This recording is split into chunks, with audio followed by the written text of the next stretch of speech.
everybody. Welcome to our webinar. We're super excited to have you here with us today. We are going to be focusing on something that we've been having a lot of fun here at AI for Education on, which is image generation.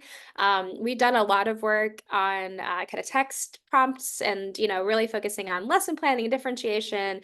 But we just think that the ultimate use case for generative AI right now is creativity.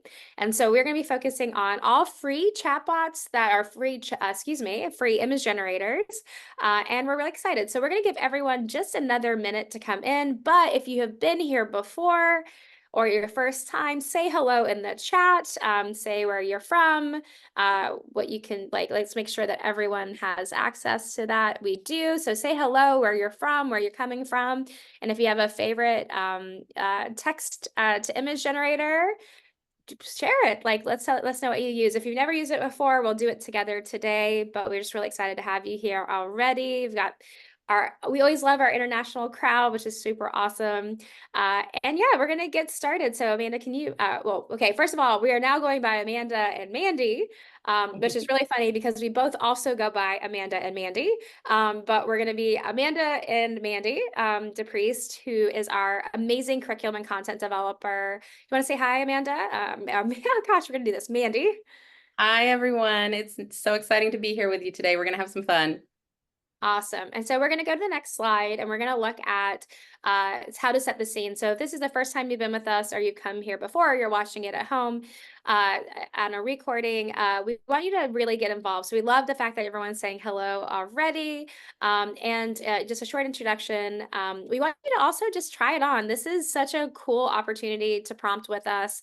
We'll be giving you some tips and tricks on how to get the most out of image generation in general, but also how you can think about applying it to your practice. And if you have an amazing resource, let's say that you have your favorite prompt or you have a good resource on this or you want to share, please do so in the chat. We are a community of practice. It is our favorite thing that we get to do with our webinars is to build a community of practice. And so please feel free to see it the same way and to share with each other. So we're going to move to the next slide. So yeah, image generation. This is the cool thing is that all of a sudden, we don't just have generative AI that can help you with lesson planning and with creating new communications, but also it can do video. So if you have tried Luma, they have a new video generation tool that's free to use. You can make music with Suno. You can do all these amazing things. One of our favorite use cases is actually image generation. And we love image generation for a couple of reasons. Number one is that we actually use imagery with our students all the time.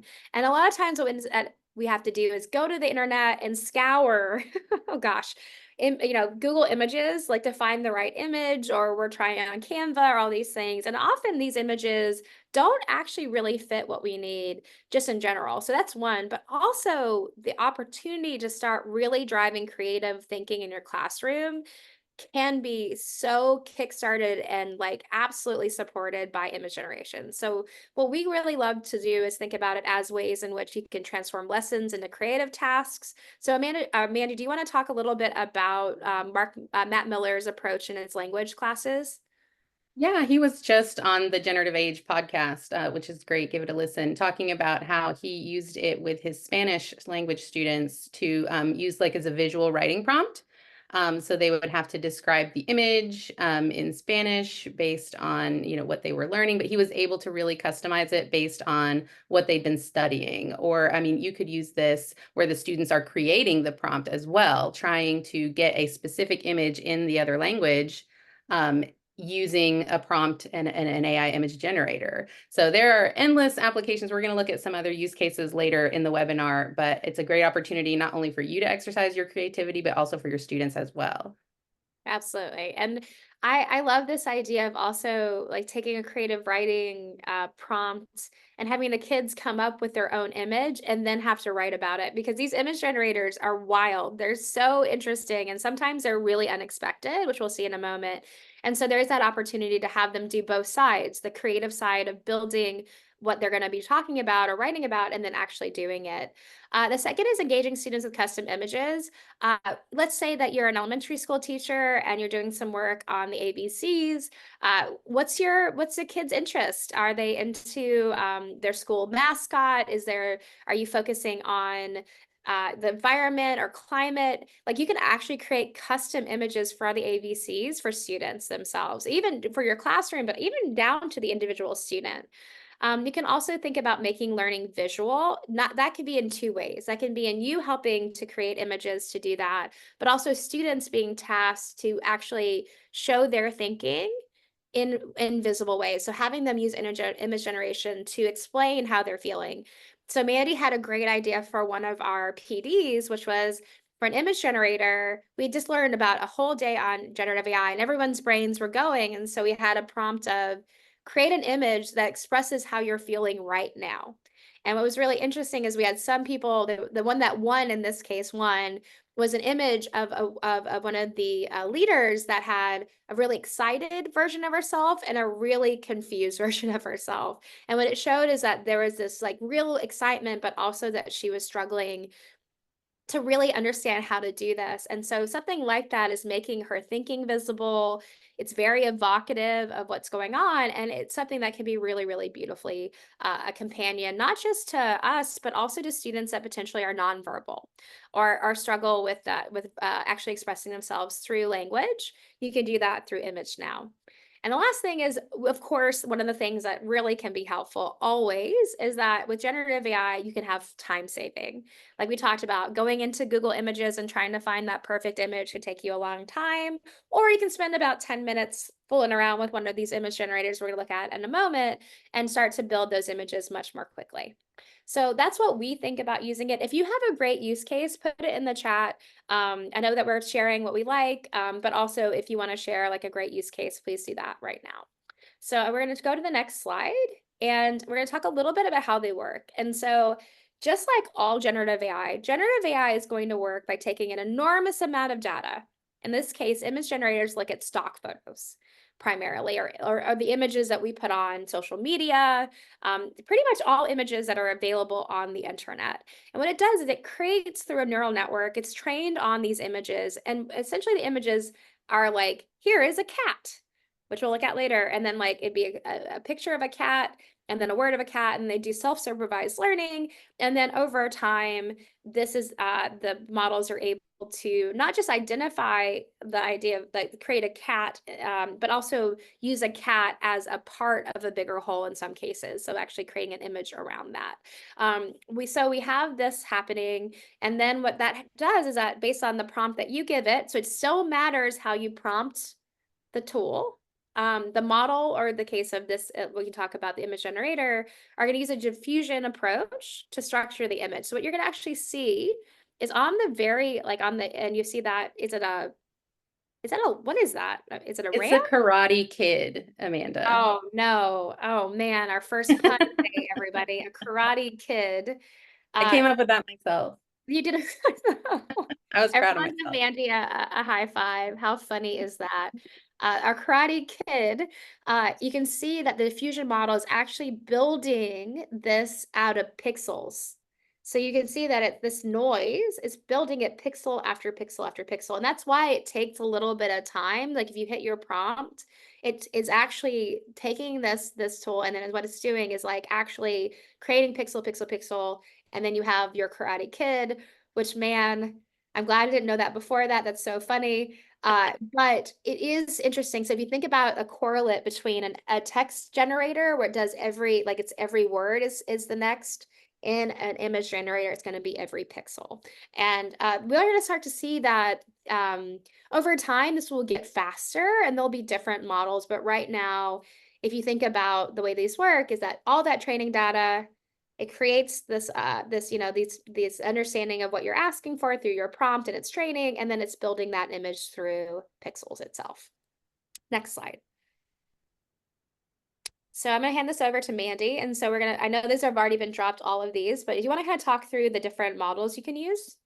Yeah, so we have spent a lot of time playing around on different models. There are way more than these, but these are kind of the big ones.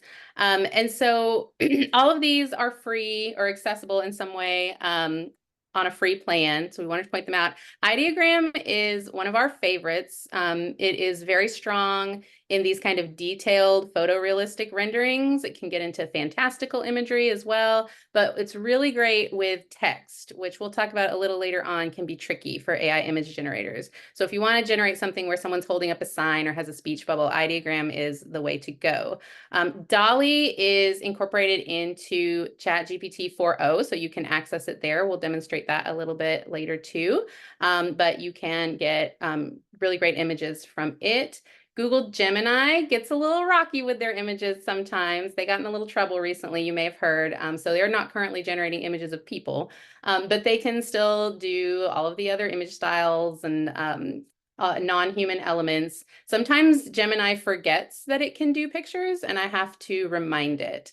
That's the case when I'm using Dolly in ChatGPT 4.0 as well. So you just have to just gently nudge it, say, try again. Yes, you can. And you'll get a nice cartoon bear. Microsoft Designer in Copilot is a great image generator. They'll give you 4 actually to choose from based on your prompt. That's my nice head of lettuce there. I'm trying to showcase the different varieties of styles that you can do artistically, photographs, paintings, cartoons, things like that. Love Adobe Firefly. It has some wonderful built-in tools to help you get a nice prompt with a specific artistic effect or filter or rendering. That's it in the bottom left with nice spooky castle. Canva Magic Media, if you're using the free Canva for Educators account, has the capability to make pictures. It's not as robust as some of the other ones. It can't handle a lot of really detailed, specific photorealistic prompts, but it's really great with cartoons. And if you just want something that you can quickly integrate directly into a design you're making in Canva, it's a great option. I've got my little anime guy here. Midjourney is a little bit different. The other ones are all text to image prompts. Midjourney requires you to structure your prompt a little bit differently, and so there's a bit of a learning curve.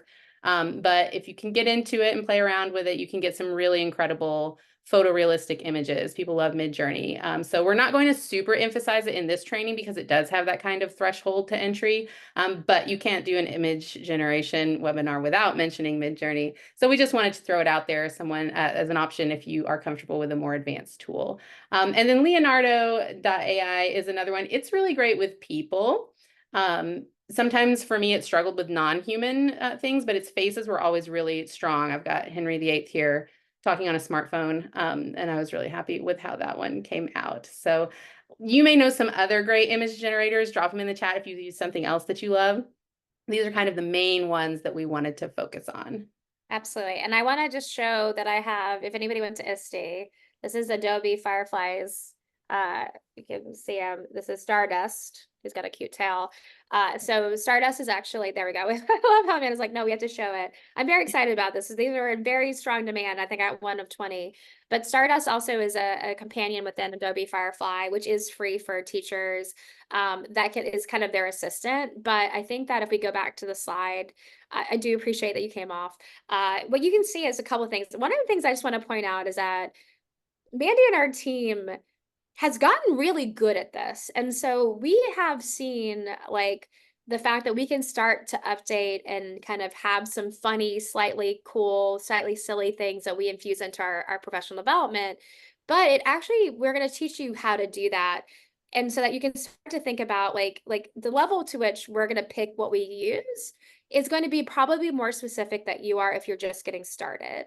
But I can say right now, if you get really comfortable with ideogram, you can do pretty much all these styles if you have the right approach. And so what we want you to do always in these trainings is we're going to give you like the foundation.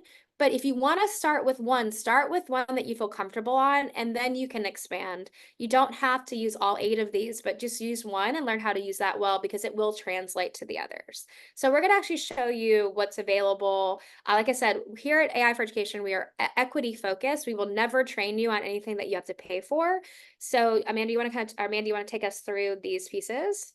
Yeah, so these all offer a certain amount of usage on their free plan each day. Ideogram will give you 20 images a day, but if their site is very busy, they're experiencing a lot of traffic. If you're on the free plan, you're going to get bumped and they're going to have to tell you to come back later. Paid users do get priority, but provided everything's good, you can get 20 images a day, and that has always been more than enough for my purposes. Firefly is free as well. You can get 25 images a month. I believe educators can get in and get a free plan, and you might be able to get more than that. Google Gemini is a little secretive.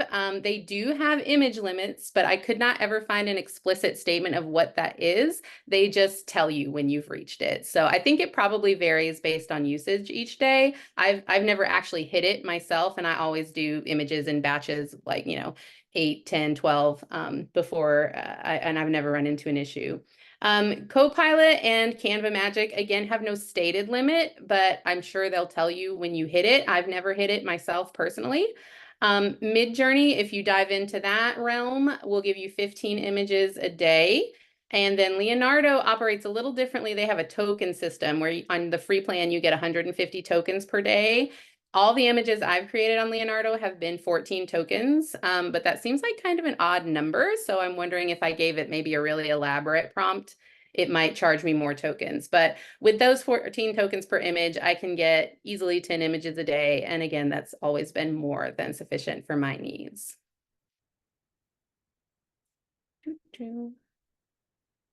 I am muted. Amanda, can we go back up? I think we just have to clarify something. Images don't necessarily mean one. Ideogram is actually 80 images because they do is they give you a block of 4. And so, and then you get to pick which ones you like. You can remix them, you can change them up. And so those are like just the generations, but they will give you selections that you can look at. And so it's really interesting, Brandon. Perfect question asking about copyright. So that is, we can't talk about generative AI here at AI for Education without talking about the ethical components. So if we want to go to the next slide, we're going to talk about these limitations and concerns, and that is quite a strong image that you have there, Mandy.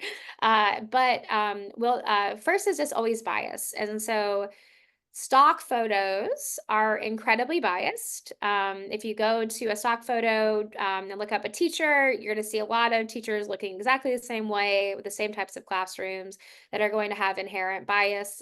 So the image generators that we have bias as well. Cultural representation is really tricky. Again, remember these tools work on probabilities. And so if there are very specific, which there are very specific cultural representations in our imagery, in our cultures, unless those are very, very online and part of the training data, it's very difficult to have that represented in an image that's generated from one of these open models. What I'd say is we should be seeing more and more image generation models that are more culturally responsive, but right now, definitely be careful. Let's say you're doing a unit on a Native American tribe, and you think that you're going to use an image generator to create something that would be culturally relevant. I would suggest very strongly that is not a good use case right now, especially if you are not from that Native American culture and or don't have an expert that you could talk to. So just be careful that you're not using these image generators to actually unintendingly put bias forth that was never possible before because we weren't making these images ever before. Um, Historical and scientific accuracy, if you're trying to create a new diagram or a new model for, let's say, I'm a science teacher, mitosis, it'll probably not be accurate. So just be really, really careful. We kind of love it though, because we would use it as a misconception or like, here are students, here's this new model we made of mitosis and have them identify it's wrong and actually have them find the errors is a way we would use something like that to flip it, but we would definitely not be relying on these for anything that you want to be fully accurate because you also do not have a fine level of control. You're not really able to fully change anything to your specifications at this stage with the image generator, even with a Midjourney. So you don't want to use it for something that needs to be deeply accurate for students. Uh, Anything that's super specific or super complex, we'll show some examples of what goes wrong there, like something where you want to have, one of our funny things is that we did a promptathon. students thought they could create a brochure with an image generator. And they actually included one because it was so bad. It was like hysterical. It was like completely and totally none of the words made any sense, but they showed it as a limitation. So like anything that you want to have be too specific, it won't work as well. Then to Brandon's point about copyright, oh man, right now, I talked about Luma, which is Suno, which is a generation for music. They're being sued right now by music labels. We have had, Adobe Firefly has actually paid for all of their stock photos that were used to train. So they're the only model right now that has taken an ethical approach to actually working with like photographers and other creatives to ensure that their image generation is going to be ethical. But Dolly, Ideogram, others, not only are they taking copyrighted and creative material that's protected by license, but they're also allowing Ideogram lets you create images of Batman and others that are going to be copyright protected. So you need to be careful on two sides of like how you use it, especially with students, but also the fact that like if you really want to think about ethical, I would use Firefly, so that you're actually feel confident that the creators are being prioritized and paid for their work. Another thing to consider is if you're a creative yourself and you're thinking that you're going to be able to copyright an image that has been created by generative AI, you cannot at this stage. There are no copyright protections for anything artificial intelligence creates. So just be careful also if you're a creative thinking that you can do this as well. Guardrails, you can create images that we'll actually put these together. Deep fakes and explicit images can be very easy to create. Many of the tools have, like these tools that we shared have protections in place, right, Mandy? Like they have kids can't smoke and things of that nature, but they're easy to fool. And then also there are other applications that have been designed to get around that absolutely. And so like the idea of deep fakes, there are like issues with students, young people actually creating non-consensual deep fake nudes of people. There are image generators, like we wouldn't like you couldn't use Firefly to do that, but you could use one of these notification apps that exist. So actually, Mandy, if you don't mind putting into the chat the deep fake guide that we have, just so you have it as well. So exactly. There are others that are going to be that are going to have none of those protections in place. Like Firefly has big protections and Gemini has big protections because of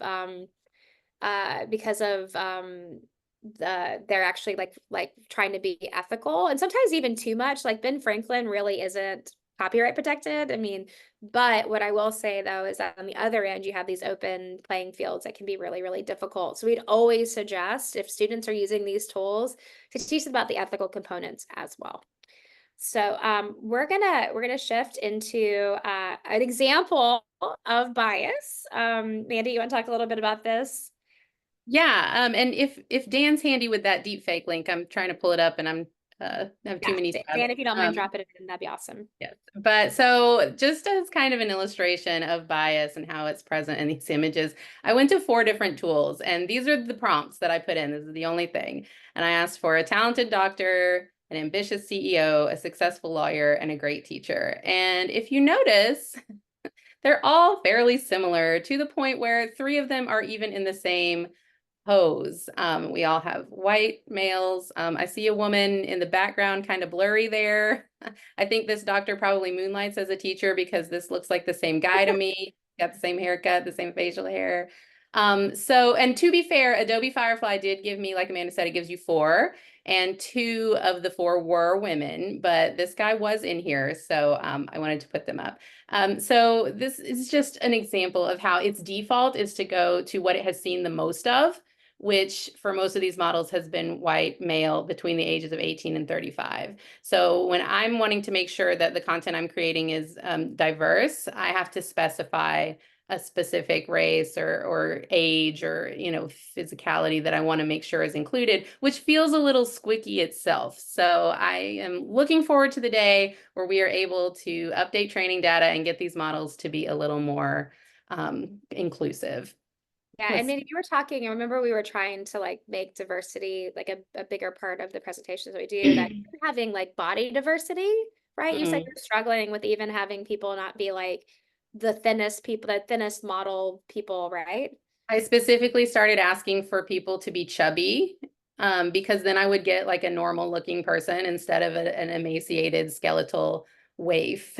Yeah, So, absolutely. And ageism, like, yeah, all the isms, unfortunately. So there are some ways to combat them, but until the models themselves get better at being able to be fine-tuned, be trained on more diverse data sets, we're going to see this happen. Okay, next slide. Let's keep rolling. We're going to actually get into how to do this. So you're going to do some prompting with us in a minute. And so here is our Shakespeare bot, which we love. It's super cute. And so when we think about writing image prompts, the thing to consider, unless you're using Midjourney, that when you are writing a prompt in DALL-E or Canva Magic or an ideogram, what's actually happening is you're writing a text prompt that is being optimized by a generative AI model in the background, and then it is going to create an image. So it is why sometimes what you'll see is you'll put something in that's fairly like, simple. And then if you see the output, which Mandy will show you, you'll actually see that the prompt it comes back with is very long and detailed, is because there's an image, you're prompting the text generator to prompt the image generator. So it's actually a form of agents where two AIs are talking to each other. So what we suggest is using the same skills that you use for good prompting, which are going to be very specific context, concrete, like specific adjectives and concrete nouns, and you always have to include a subject. We're going to actually show that. So in this case, this was a robot dressed as Shakespeare writing with a quill pen, very simple. And then what we would suggest is you see how it goes, and then you can then work with the system to remix it and or to create a new version with more detail once you see what it does. So Amanda, do you want to talk about the next slide? yeah, so some things to include are the format that you want. If you want it to be a photograph, if you want it to be an illustration, a painting, a comic book, whatever. The style, if you want a particular artistic, so you can say expressionist style or impressionism or, black and white drawing, black and white photograph. Definitely the subject, what you want it to include. The mood, if you want it to be spooky and dark, or if you want it to be bright and happy. Light, this is interesting. You put your designer hat on and think about how the light is going to be. If you want warm light, if it should be sunset, or golden hour is a phrase that I see a lot incorporated into image prompts. If you want something to be spotlighted or in highly contrasted light, you can specify that. If you want a particular color scheme, and this is great for if you're making images custom to your school colors, like in anything mascot related, you could say, I want this in blue and gold or whatever your colors are. An artistic style and reference, again, you could say in the style of Pablo Picasso or in the style of Monet or Warhol or whomever. And also framing, again, putting that designer hat on, thinking about how you would compose the shot. Like if you were a photographer, like I want a close up of this person, or I want a wide angle shot, or, any of those terms. And so you can say looking from the top down. And so all of these are very specific details that will help you get the picture that you want in one or two shots, because I found that the longer I talk to an image generator, the more confused it gets. Like if I have to keep asking it to, well, change this and change this and change this, it starts to really go off the rails and I get some strange stuff. And so the more I can include at the front so that I'm more likely to get that in just one or two shots, the better off I am. Great. And So so here's here's, an example. Yeah, sorry, Amanda, I didn't want to no, steal go for it. Keep going. your words. So this is an example of, so I'm specifying the format and the style. I want a black and white close-up photograph. I talked about the framing. I want it to be close up.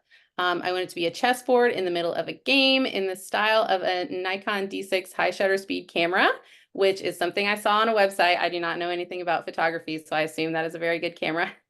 Using dramatic light and 8K. So things like 4K and 8K just specify the level of detail that you want the picture to have. So when I want something to be photorealistic, a lot of times I'll say 8K because that really takes it in to look like a real photo. And so here's another prompt where we're talking about this time I want a comic book style illustration of a head of broccoli dressed as a superhero, flying straight at the viewer. See, I told the position that I want him to be in and how it should look to the viewer. And then I mentioned the colors that I want, red, yellow, blue, and green. So maybe I'm in an elementary setting and we're talking about healthy foods and I want something like this for like classroom decoration or something.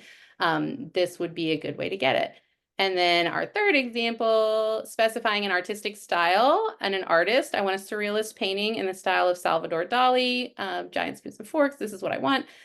Using evening light. So I specified that. And I got a little weird with the spoon here. I don't know what's happening to him, but it is a surrealist painting, so I'm happy with it. Absolutely. And so we're getting lots of really, really good questions. So I think that we're just gonna uh let's start with just a couple of questions that we have. And so I would say for like the ways in which you get the best is like being as specific as possible about what you want and doing it in a way that's structured. Meaning like if you're just word salading it and it's just like 18 like words that are put together, it actually can get confused. And so the more specific you're going to be, the better. And so if you look at this example of different tools, same prompt, the way that Mandy's framed this is it's a close up. So we're identifying what the view is. It's a photograph, so it's photorealistic of a calico cat relaxing on a wingback armchair, very specific. So if you just put armchair, it would, or chair, it could be a million different things. Near a window on a rainy day, the light is moody and dim and 8K. First of all, the internet is for cats, so we love to see cats here. But what you're going to see is that it's not very long, but it's super, super thoughtful and intentional in the way that it's framed and phrased. And actually, the more that you use these tools, the better you're going to get at knowing the nuance. And so for those of you that are just getting started, we would suggest one of these pieces. But if you are an expert and you really want to get down to characters that are the same, and you want hex codes of colors, and you want certain types of like styles, Midjourney, which is going to require you to learn how to prompt Midjourney, is going to be better for you. So just think about like as you get started, the more as you become more an expert on this or already are, you always are going to want to use tools that are designed specifically for you. So for example, Adobe Firefly is kind of the introduction to the Adobe suite of generative models, but they have other models that allow you to expand an image, allow you to insert people, to change backgrounds. And so this is really, think of this as like getting you started, and then the tools themselves as you build expertise will be there for you when you're ready to do those hyper specific applications. And I just want to kind of point out that like one of the things that's really cool about generative AI we see in these 4 image generators is the creativity. So you're more likely going to get this kind of wild creativity than very like that images that always look the same. So you have to be ready for a little bit of like trial and error, because it is going to be the same way that generative AI for text is always going to be creative. These tools have been designed to be creative as well. Okay. Also, you want to talk about this, Mandy? We know that like we love like words. It's not that great at words yet. Well, it's not a language model the same way that like ChatGPT and all of those are. It's working with pixels and images. And so text can be hard for it to represent. I've given you some examples, and underneath each image is the text that I asked it to say and then what I tended to get. So things will blur, like in the big summer playing, I don't know, they've got some blurry letters there. They've left some letters out. They tend to repeat words. Like I have Dr. Smarty Pants in that middle image twice. It was supposed to say all the brilliant poets. We got poters instead. Dr. Smarty Pants on there twice. And then the last one was not a specific list of text at all. I just kind of gave it free rein. I just wanted you to list the parts of a plant cell. And it just made up some letters. It does not know the parts of a plant cell. And it's been a minute since I was in biology class, but I would reckon that that's not a scientifically accurate image of a plant cell itself. So yeah, text is hard. I do have better luck with text when I put it in quotation marks, especially on like Dolly and GPT-4o when I'm using it. But right now, ideogram is the one that I go to whenever text is a component of the image that I want, and it generally does pretty well. Yeah, and I would say like go for a phrase over like a sentence or like a Mm. treatise. I like how like time is flying. It's going pretty fast there. But what we see here is that there are lots of really good conversations in the chat. Like part of this, remember that like this is very nascent. So there are a lot of tools that have like that are just getting good at certain things. So like be ready for these updates to happen. But if like someone asked about putting a person within an image, there are actually headshot creators where you can have like if the application that's been designed that you can upload an image of yourself and it'll create professional headshots.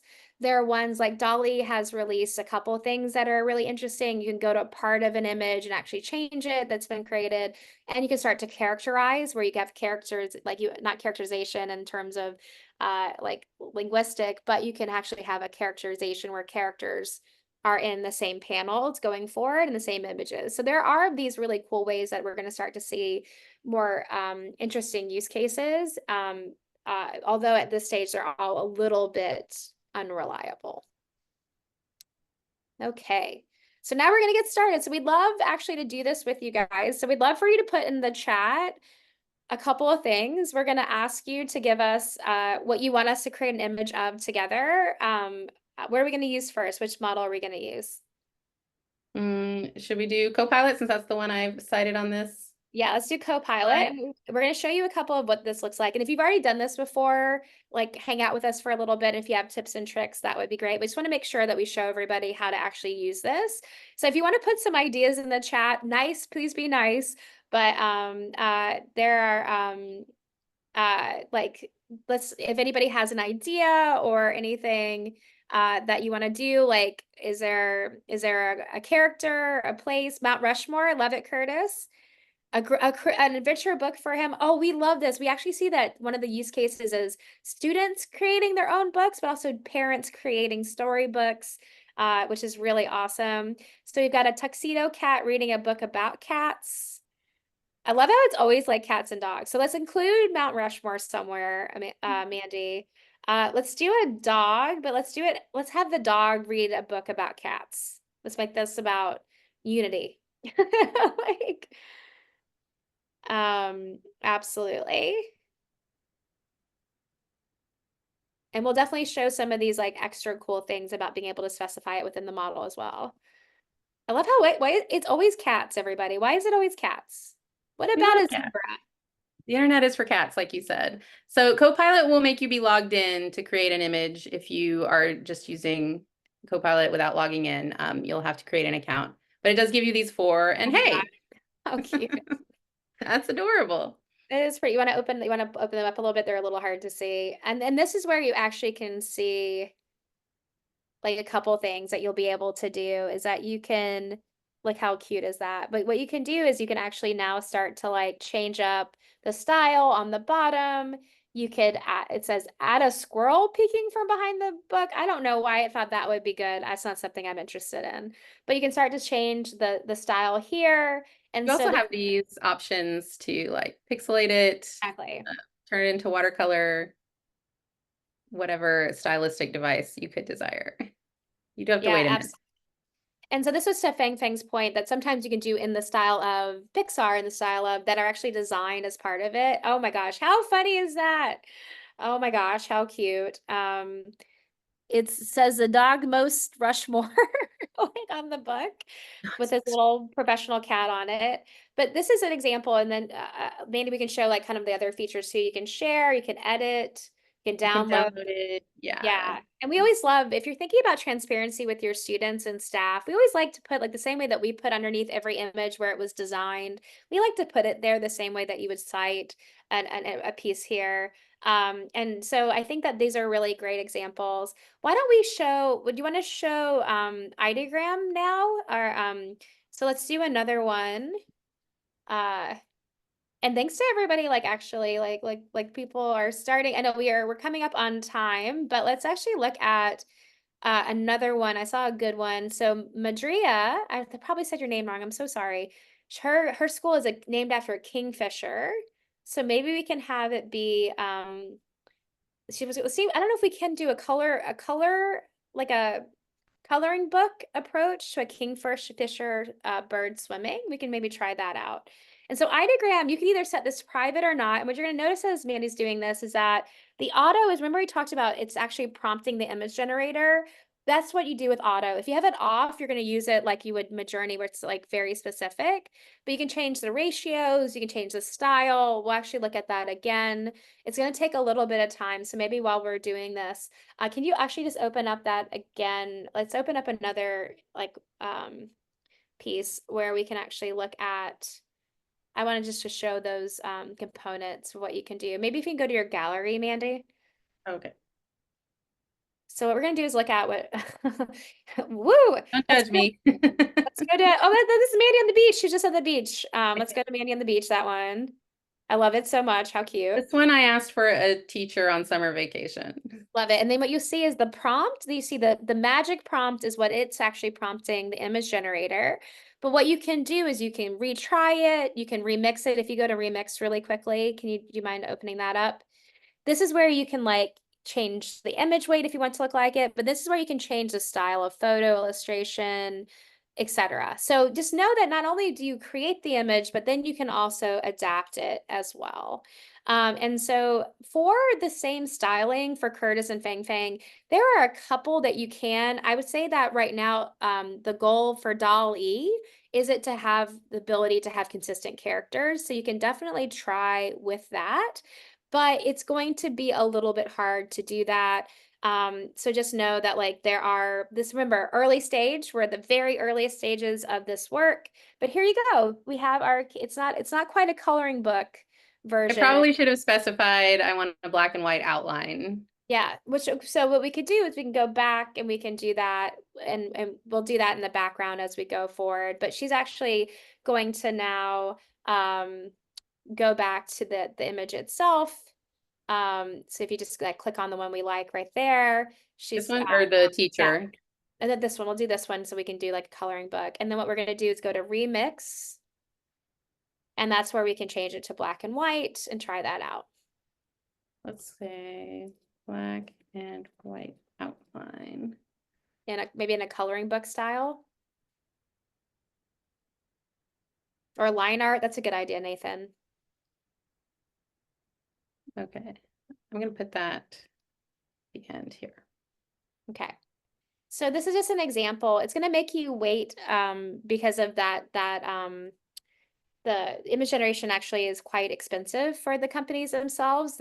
These are not only expensive in terms of like computing costs, but also environmental costs. So just something to consider. But while we're doing this, we go back and maybe, so this is an example of how we're providing feedback, but do you want to show one more? Is there any like Firefly or like Gemini, or is there anything you want to show specific to this? Here are the CEOs, Firefly. So we have this guy here, but we also had 2 women and 2 people of color. So that was great. I do want to point out on Firefly, you have this little toolbar on the side where it will kind of set up the prompt for you. If you want to upload a reference image, or if you want to set a certain style, or if you want a particular effect, like a collage or something, you can specify the color and tone, the lighting. So if you're not like super designery minded yourself, Firefly is great to have those tools for you to help you set that. Let's see if it'll run again. Maybe it won't. I have a lot going on right now, but this is a great toolbar if you're using Firefly, as well as their ethical images. I mean, Firefly is coming out ahead in a lot of these. Yeah, I mean, I think we work with Adobe. So Adobe was one of our partners for our summit that we did, and we really like any ethical use. And so the fact that they paid for all their images makes us feel really, really more comfortable. And as Rick dropped into the chat, Rick, it's been, first of all, Rick, thank you so much for sharing all your knowledge, and everyone else that has. But like they've really done a lot of work on ethics here. But do we want to go back to Ideogram and just kind of see if that worked a little bit better? It's still thinking. Nope, still didn't quite work. And so what we suggest is like, it's a little bit of trial and error. Sometimes maybe it just won't work, or we need to have a better approach. And they're also, again, we're going to try one more. Like, let's try one more. And then if like let's start brand new, let's I'm just gonna do a start start. brand new. Yeah. Yeah, start a brand new one. We also just like starting brand new if it's not quite working instead of trying to continue to do this. But what we want to do is we come up on time. We're going to come back and just spend the last bit of time talking about classroom application.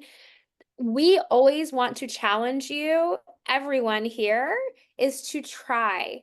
Like, like is like just absolutely try. So the person that put in like this idea of kindergarten pictures for worksheets, we'd love you to try that out with one of these image generators because the prompting really is more about you trying and seeing what happens and then giving it feedback because the power of these tools are often not, it gets it right the first time. In fact, very, very rarely does it get it right the first time. We want you to get comfortable with giving feedback, trying, seeing what works, seeing what doesn't, because that's going to really, really help out. And so what we're going to do is we're going to shift back to the presentation. We'll come back and see if we got it one more time.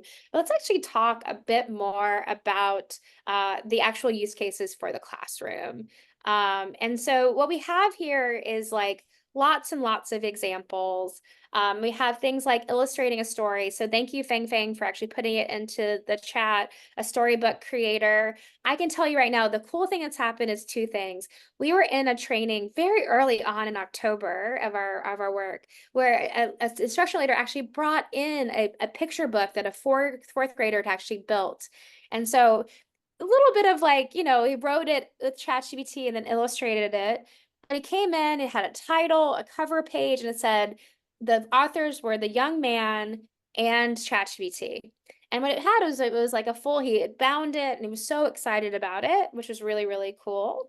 And then what we saw is that like teachers are actually doing this as well. They're bringing in, it's an important story. They want to make it meaningful for their students. So they're creating this storybook that they bring in. And so this idea of illustrating stories to make them more fun and interesting, or even having students take a very kind of common story that we all hear and then actually have it create, they have the students themselves with your support if they're younger or if they are older and they can get permission, creating the illustrations themselves. What would be so cool is give every kid the same story and have them come up with their own illustrations to show the opportunities, but also the creativity component of it. Like in my mind, I want it to be dark, but maybe in Mandy's eye, it's going to be puns all the way down. And I'm going to play it very straight, and Mandy's going to have karate kids everywhere. But that idea of like just in our two people, we have such a different style that is equally important to show. So I think that that's a great way. Visual definitions of vocabulary words is really great, especially for students that are non-native English speakers, or if you're a language teacher, it's a hard word vocabulary, maybe even the like that you really see students struggle with. You can actually have that in there as well. You can have it illustrate classroom rules and routines. That's kind of fun. We've seen some cool things where you actually have it help you write instead of having a kind of like everyone's going to write a story about X. The students actually create their own prompts. They use their own prompts to create an image and then write about it. Or I have an image of a week that becomes that paragraph of a week that is connected.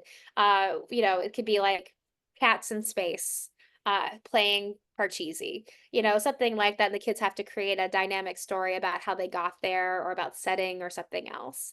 And then for historical image figures, be careful around that. Not all will be able to use, but it can be kind of fun to do something a little bit more fun with kids about your Shakespeare bot instead of Shakespeare, for example. I can help with scientific processes. Again, I think it's more for misconceptions. You can show one that's a little bit off that you've created, and then they have to pick out what's wrong. And then also, of course, the easiest low-hanging fruit here, especially if you're using Canva Magic, is slide content. Actually creating, Mandy did here, a manga illustration that demonstrates the concept of gravity. How fun is that versus your more traditional, like an apple falling? And so I think that these are just like the opportunity that like we can start seeing that's really valuable because what we see now is like this opportunity to start not just having better content or more interesting content, but also actually having students kind of either model this where in the case of student access, right now, ChatGPT 3.5 and 4 can parental permission for 13 to 17-year-olds. They would have access to the image generators, but they have access already in Meta. AI has access TikTok has avatars now. So even if they're not using it with you in an instructional manner, they're probably creating it in Snapchat, TikTok, Meta. So just know that the way that we're thinking about using it is probably quite different than the way that students are thinking about using it. And so just think about that as well, about like that AI literacy component of making sure that you kind of have students that know that these images could be fake, they could be created, or they're going to be something that they need to be transparent about using. Um, so we're going to keep rolling, and just what, like, I think our ultimate goal is to get to a place where like you start trying these out. And so whether that's through language learning, like Kathy just pointed out, could be really great of actually labeling this itself, to an actual visual writing prompt. And of course, I'm in a hotel and someone is knocking on my door. Hold on one second. Yep, still here. Hi, everyone. I'm in San Diego. But what we have here is like, these are the opportunities that we want to do. So I think that at this stage, if we go to the next slide, is we would just love you to like think about like these opportunities, illustrations, book covers. I love Mandy, you did a beautiful job in the book cover. That is like creepy and a very big brothery. And so like, but just get really creative. And that's always our challenge to everybody here, is that we ultimately want you to go off and use these tools and actually have them be available to your practice, and then start to get comfortable with them. So I think we'll wrap up here because we're a couple minutes over. But what we'd love you to do is just like keep reaching out to us. There's a couple questions. I think this one we're getting a lot of questions about the slides itself. So what we were to suggest is, I think we'll put together a one pager from like these kind of key components that we can share. I love it when I'm sure Mandy's very excited that I just gave her more work. But we don't tend to share our slides, but we can share a one pager with some use cases, best practices, and the information about the actual tools. It does mean that the recording will be probably shared a little bit later than normally, but we really are happy to share that if you want to have it for your own practice or for your colleagues. And if you're watching it later, you should have access to this as well on our website. And we just say thank you so much for hanging out with us. And like absolutely be willing to like hang out. We have our free course. We have I'm online, Mandy's online, our prompt library. But we just hope that this is a inspiration to get you started. And also, again, they have some really great people that are already here. Reach out, connect to each other, and just we hope that this is helpful to your practice. I mean, Mandy, do you want to give any final words? No, it's kind of like you've been hitting on. The best way to learn these tools is to play with them. There is so much out there. We've really barely scratched the surface today in our short time. So choose like one or two tools and really dive in and talk to other people who are using them. And that's, I think, the best way to really sink your teeth into this type of content. Absolutely. Thank you guys so much. Good morning, good night, go to bed. If you're on summer vacation, enjoy the beach if you can go to it. But we just appreciate you all being a part of our community and hope you have a wonderful day. Thanks, everybody.